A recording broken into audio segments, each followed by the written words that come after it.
Okay, Stephen, please.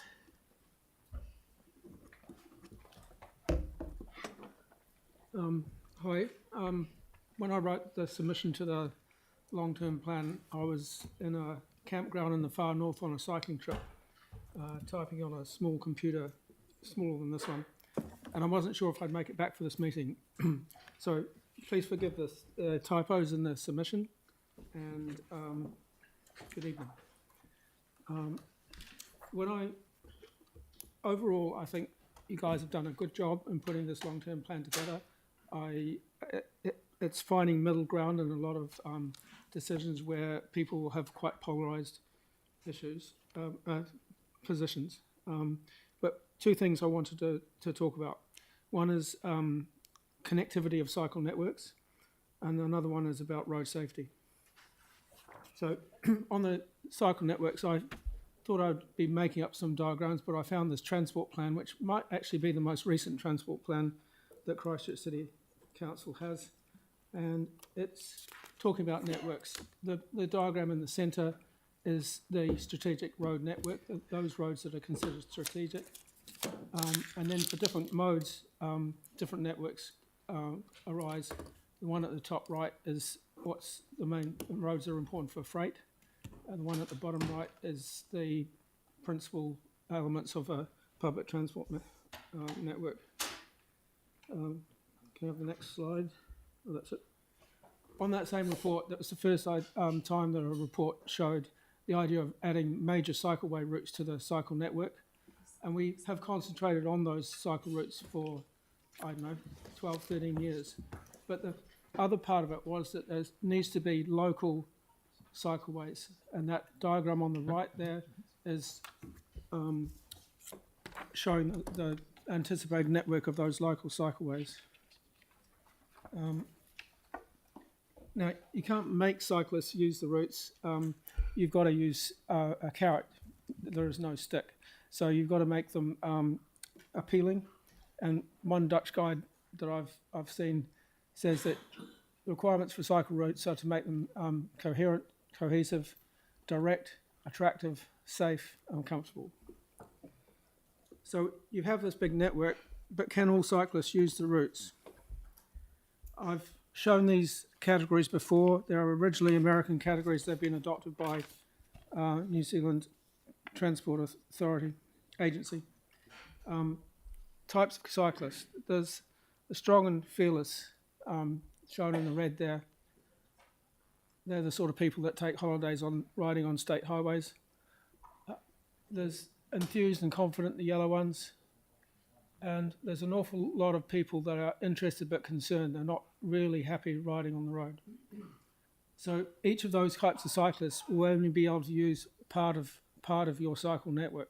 The strong and fearless, you don't need to worry about them because they can use just about any road. They don't need cycleways. The other ones are interested in how comfortable it is to drive on. And that slide there talks about the level of traffic stress.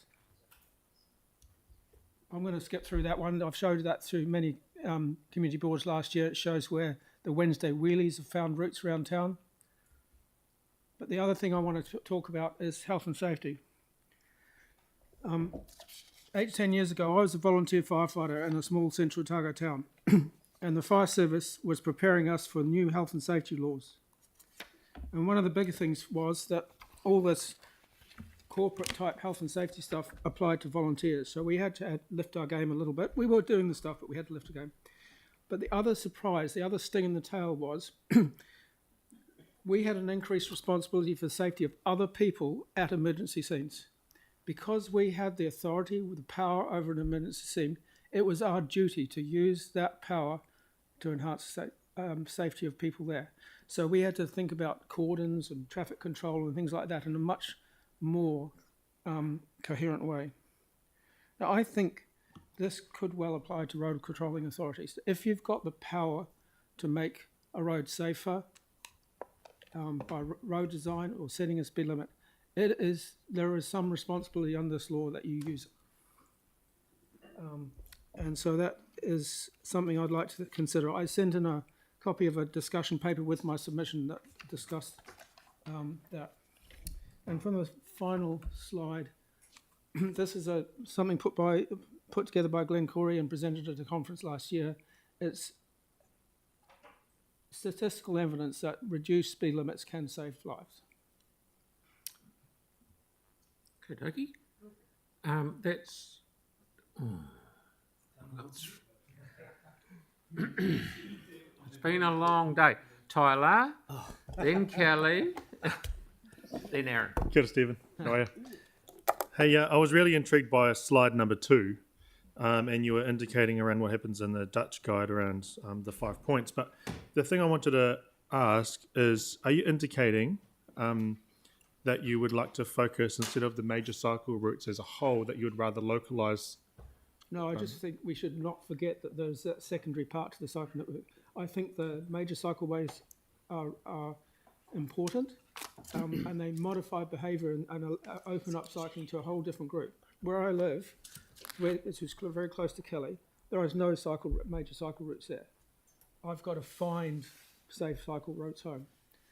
A lot of people in that area, all they do is try and cycle west along Preston's Road so they can join the cycleway along the motorway, and they're concerned about the safety of that road. So it modifies the behaviour. Somewhere in that plan, we've got the idea of sending out a route to the northeast, but the cycleway major routes are still important. Yep. Great, thanks. Kelly, please. Thanks a lot, Stephen, for coming along again, and thanks for showing those stats about cyclists. So, in terms of the things that we need to do to improve the cycleway in the northeast in particular, do you see like a few bollards down the side of Marshlands Road, that being adequate sort of thing? Because you take vulnerable groups all over the city cycling. Is it appreciably worse in that area around there? You've just got to find someone that is experienced at finding routes will find routes, and I will go home a different way depending on the conditions. I'll make a different choice in the dark, I'll make a different choice at rush hour, I'll make a different choice in the rain. It's just figuring out, or even my mood. If I'm got my mind on things, I'll pick a safer, quieter route. So I have the skills to do that. What we're trying to do is open up cyclists to people that aren't or can't put that effort into route finding, and so that's where the major cycle routes are. Someone who's really, the number one reason people don't cycle in a Ministry of Transport report is they're scared of the way people drive cars. And so there is a group of cyclists who won't even go on any on-road cycleway. Can we provide for them? Aaron, lastly, Aaron. Yeah, thank you, Stephen. And this here is the slide that I was interested in. So the Dutch guide says directness. The quickest way to the airport's Memorial Ave by 2 kilometres. So is wheels to wings the best route, or is Memorial Ave the Wheels to smarter wing route? is more than the airport because it also connects through to. It's got a safe crossing of Johns Road already installed. Yeah. It connects to McLean's Island, or it will once you've cut a few fences, and to all of that thing. Memorial Avenue could have that, but it's also prioritised as a major arterial. Yeah, so just on that, and I'll give you this from Michael Patterson today. He suggested clearways for cyclists on Memorial Ave. I'll leave you with that. Thanks. Thank you, Rotto. Thank you very much for coming in, Stephen. Ants, please. Adelaide last week.